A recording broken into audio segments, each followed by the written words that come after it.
हाके साहेब, तुमचा एक video viral झालाय आणि त्या व्हिडिओमधून आता वेगवेगळ्या चर्चा, टीका टिप्पणी होते. काय यामागे आहे तुमचं, याची सत्यता काय?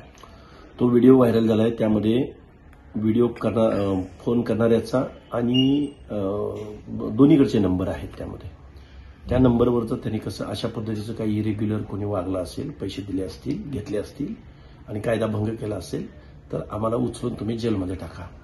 कारण आम्ही ओबीसीची चळवळ उभी करतोय, महाराष्ट्रात रात्रंदिवस पळतोय, मेळावे आंदोलनं करतोय आणि काही लोक उदार अंतकरणानं आम्हाला कोणी 5,000 10,000 रुपये देत आहे आणि असं तुम्हाला आम्हाला पैसे द्यायचे म्हणायचं आणि रेकॉर्डिंग करायचं आणि ते व्हायरल करायचं.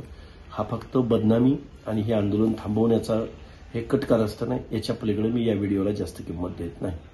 कोण असेल याच्या पाठीमागे? तुम्हाला माहिती आहे ना, कित्येक दिवसापासून हल्ले होत आहेत, वेगवेगळे आरोप होत आहेत.